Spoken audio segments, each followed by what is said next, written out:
Hello guys, welcome back to my channel. This is Radhika Sharma and you are watching Sociology for Beginners. Okay guys, तो आज हम क्या पढ़ने वाले हैं?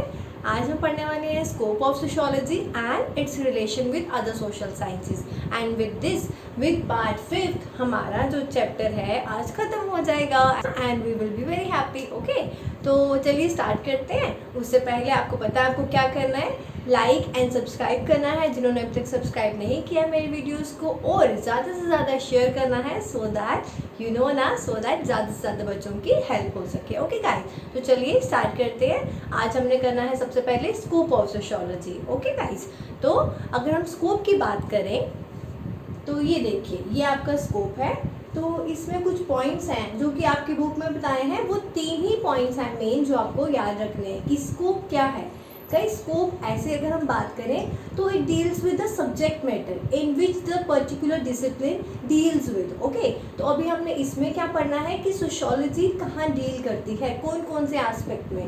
तो मैं आपको ये बताना चाहती हूँ, जो इन पॉइंट्स में लिखा है वो ये है कि सोशोलॉजी छोटे से छोटे, माइक्रो से माइक्रो लेवल से लेकर बड़े से बड़े मैक्रो लेवल तक सब में डील करती है. ठीक है, तो माइक्रो लेवल आप बता सकते हैं, कह सकते हैं कि जैसे इंडिविजुअल इंटरेक्शन जो होती है ना, जब हम घर पे बैठे हैं हमारी फैमिली में 2 बंदों के साथ आपस में बात कर रहे हैं या किसी के साथ बात कर रहे हैं, वहाँ से लेकर इंडिविजुअल इंटरेक्शन से लेकर देन अगर आप बाहर जाते हैं, ठीक है, शॉपकीपर से कुछ सामान लेते हैं या वॉट एवर यू डू, ठीक है, तो वो डे टू डे लाइफ में आपकी जितने भी इंटरेक्शंस हैं वहाँ से लेकर अगर आप नेशनल लेवल की बात करें, ठीक है, नेशन लेवल पे कुछ काम हो रहा है तो उस पर भी, उस पॉलिटिकल लेवल पे कोई काम हो रहा है उसकी भी बात करते हैं स्कोप में. प्लस इंटरनेशनल लेवल की अगर हम बात करें कि इंटरनेशनल रिलेशंस कैसा है आपस में, ठीक है ना, 2 कंट्रीज़ के बीच में कैसा रिलेशन है, उनकी भी बात करते हैं स्कोप में. ठीक है, तो अगर हम पॉइंट वाइज पढ़ें तो हमारा फर्स्ट पॉइंट कहता है कि at the level of human interaction. ठीक है, ह्यूमन इंटरेक्शन मतलब जब हम आपस में बात करते हैं, 2 फ्रेंड्स 2 इंडिविजुअल्स जब वो आपस में बात कर रहे हैं, या शॉपकीपर्स जब आप शॉपकीपर के साथ डील करते हैं, ठीक है ना, कोई भी डे टू डे लाइफ में, उसके लिए उसमें भी डील करता है हमारा सोशोलॉजी. ठीक है, सोशोलॉजी एक ऐसा सब्जेक्ट है जो इस चीज़ में भी डील करता है, यहाँ से भी पढ़ने की कोशिश करता है. सेकंड पॉइंट में वो क्या बात कर रहा है, नेशनल इश्यूज, नेशन के इश्यूज के बारे में. ठीक है, कैसे नेशनल इश्यूज या कोई जब पॉलिसी बनती है, कोई लॉ बनता है, वो कैसे इम्पैक्ट करता है किसी की लाइफ को, ठीक है, सोसाइटी में कैसे वो इम्पैक्ट करता है, उस चीज़ को भी ये पढ़ने की बात कर रहे हैं. सोशल फिनोमिना की अगर हम बात करें, social phenomena such as unemployment, poverty, caste conflict is all, ठीक है, ये सब एसेट्रा, ये सब की बात करते हैं किसमें, सेकंड वाले हमारे, जो हमारा सेकंड पॉइंट कहता है. ठीक है, कि मतलब ये सब इश्यूज भी उसमें इंक्लूड होते हैं. और ये तो मैंने आपको पहले भी बताया कि सोसाइटी में जितने भी इश्यूज हैं, जितने भी प्रॉब्लम्स हैं, उन सब से डील करता है सोशोलॉजी, कि कैसे हम उन प्रॉब्लम से निकल सकते हैं, क्यों वो प्रॉब्लम एग्जिस्ट करती है. ठीक है ना,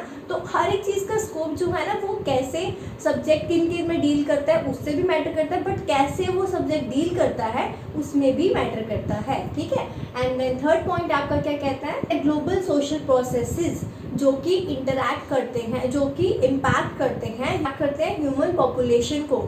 जैसे कौन कौन से फिनोमिना होगी, global phenomena like impact of flexible labour, globalisation, labour regulations, then globalisation, कि अगर लेबर लॉज चेंज होते हैं, जैसे कि रिसेंटली अभी चेंज भी हुए हैं ना, उनसे क्या इम्पैक्ट पड़ता है लेबर क्लास पे, ग्लोबलाइजेशन का क्या इम्पैक्ट पड़ता है. ठीक है ना, ग्लोबलाइज मीन्स जब हमारी कंट्री दूसरी कंट्री के साथ आपस में एक्सचेंज करती है, what ever, politically, socially, culturally, तो उसका क्या इम्पैक्ट पड़ता है. ठीक है, वो भी पड़ती है. Entry foreign education, foreign universities on education etcetera, like कि जब फॉरेन यूनिवर्सिटीज़ इंडिया में एंटर करती हैं तो उसका क्या इम्पैक्ट पड़ता है लोगों, बच्चों पे, स्टूडेंट्स पे, या स्टडीज़ पे, एजुकेशन सिस्टम पे, वो सब चीज़ें जो है हमारे स्कोप में दी हुई है. ठीक है गाइस, तो आपको आई होप क्लियर हो गया होगा कि क्या कहता है हमारा स्कोप. हमने 3 पॉइंट्स में पढ़ा.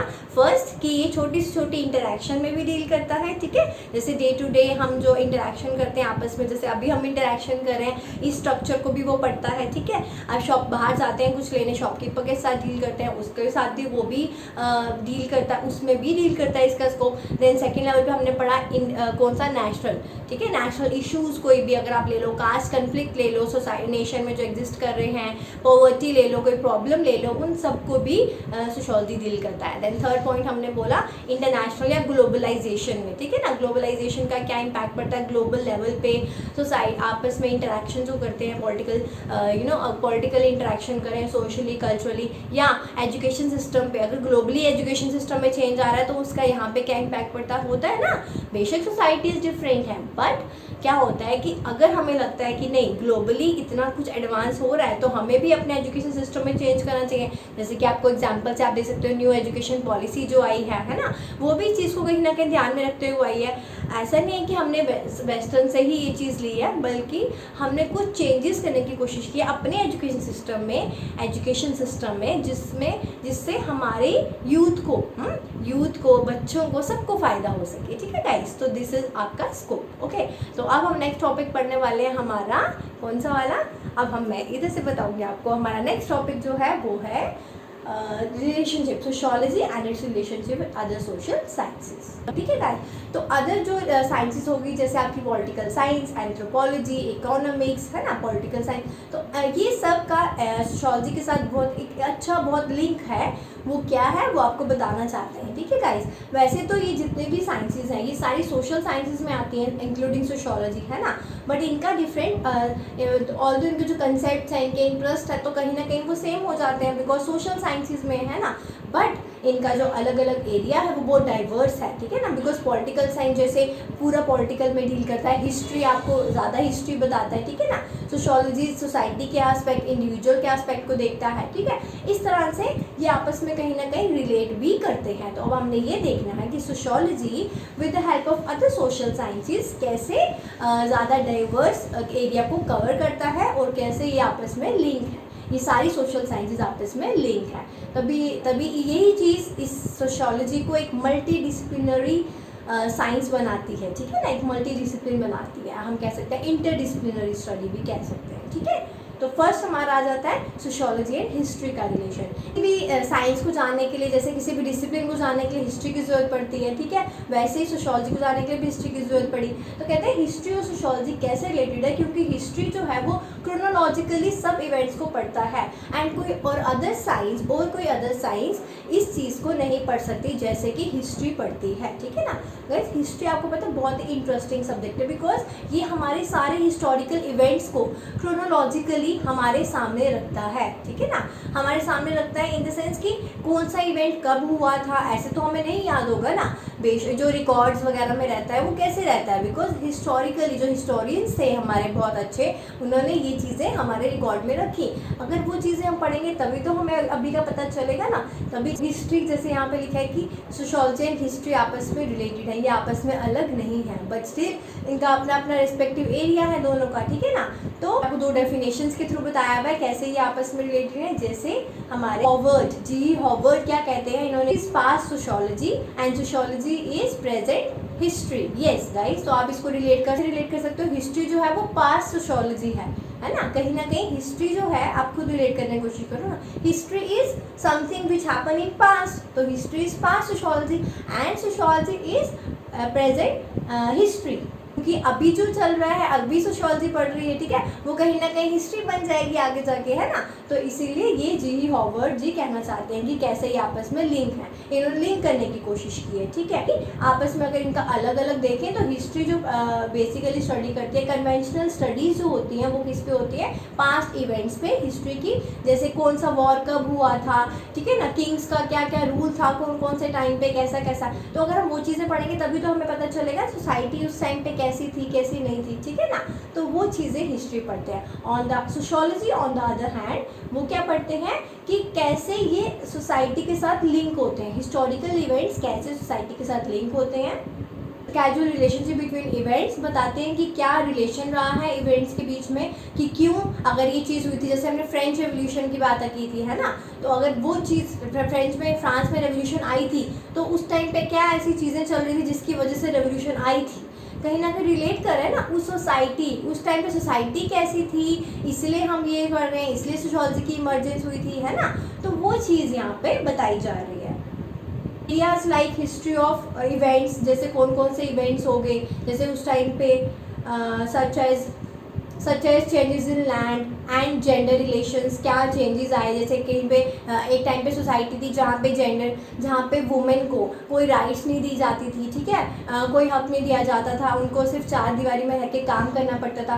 तो कैसे with changes in system, with changes in society कैसे चेंज आया, कैसे उनकी पोजीशन हाई हुई, वही जो सोशल लेवल से पहले चाइल्ड मैरिजेस होती थी, सती प्रथा होती थी, उनमें कैसे चेंज आया, ठीक है ना, वो कैसे चेंज हुई, तो सोसाइटी चेंज हुई। तो कहीं ना कहीं हिस्ट्री आप देख रहे हो ना कितना ज़रूरी है। जब हमें इन पास्ट इवेंट्स का पता ही नहीं होगा तो हम कैसे सोशोलॉजी को पढ़ेंगे, है ना। तो सोशोलॉजी भी कहीं ना कहीं इनके साथ डील करती है, तो इसीलिए आपस में रिलेट करते हैं। Hope it is clear sociology and history का रिलेशन। और अब हम पढ़ेंगे आपका सोशोलॉजी एंड पॉलिटिकल साइंस का रिलेशन, ठीक है।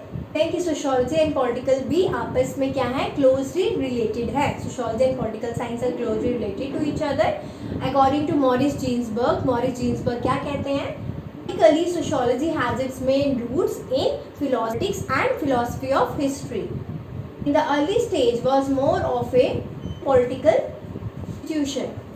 कहते हैं कि जो स्टेट है वो कहीं ना कहीं मोर ऑफ ए सोशल इंस्टीट्यूशन था, ठीक है ना।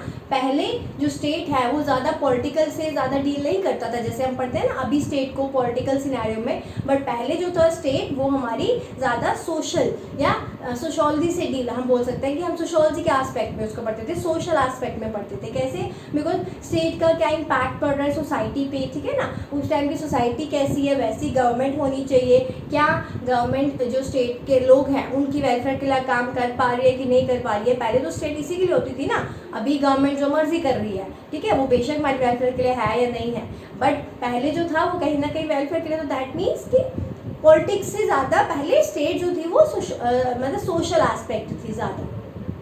However conventional studies of political science on political theory and government institution, ठीक है, ज़्यादा किस पे फोकस करता है पॉलिटिकल साइंस। अब जो पॉलिटिकल साइंस है वो किस पे ज़्यादा फोकस करता है, गवर्नमेंट इंस्टीट्यूशंस पे और पॉलिटिकल थियोरी पे, ठीक है, कि किस तरह से गवर्नमेंट बनती है, डेमोक्रेसी क्या है, क्या इसके ऑर्गन्स हैं, ठीक है ना। आपको पता ही है पॉलिटिकल साइंस का, अगर आपने 9th-10th में पढ़ा होगा पॉलिटिक्स बहुत अच्छे से, तो उसमें ये डील करता है कि पॉलिटिकल साइंस ज़्यादा बेसिकली पॉलिटिकल थियोरी, गवर्नमेंट के बारे में, गवर्नमेंट इंस्टीट्यूशंस के बारे में, गवर्नमेंट कैसे फॉर्म होती है उसके बारे में डील करता है।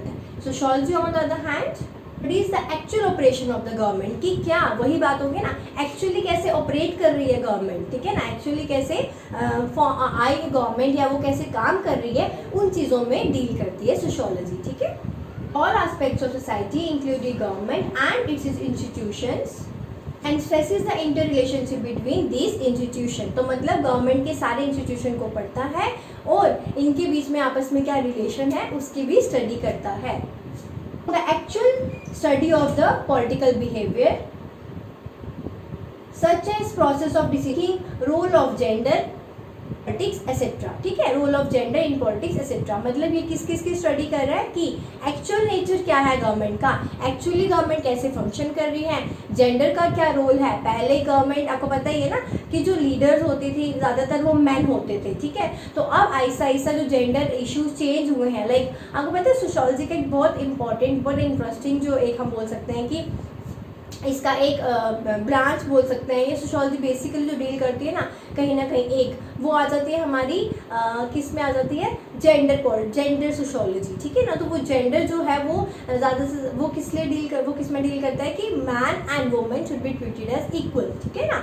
तो ऐसा नहीं है कि वुमेन को ऊपर दिखाना है, अगर जेंडर की बात करें ऐसा नहीं है, हमेशा इक्वल, तो they should be given equal opportunities. तो पॉलिटिक्स में भी कि कैसे पहले पॉलिटिक्स में गवर्नमेंट लाइक जेंडर का क्या रोल होता था, कि पहले ज़्यादातर आपको पता है लीडर्स होती थी, वुमेन नहीं होती थी, मैन होते थे, ठीक है, बिकॉज पहले का ये बिलीव था कि मतलब लाइक वुमेन जो है वो अच्छे से रूल नहीं कर सकती हैं, यू नो, अच्छे से। बट आज ऐसा नहीं है, आजकल आप देख रहे हैं बहुत सारे एग्जाम्पल्स आपके सामने हैं, ठीक है, जो कि बताते हैं कि कैसे वुमेन ही जो है जो ऊपर कहीं ना कहीं वो रूल कर सकती है, और हमें उनको equality, there should be equality, ऐसा नहीं कि मैन नहीं कर सकते, देयर शुड बी इक्वालिटी दोनों के लिए, ठीक है, women as well as man.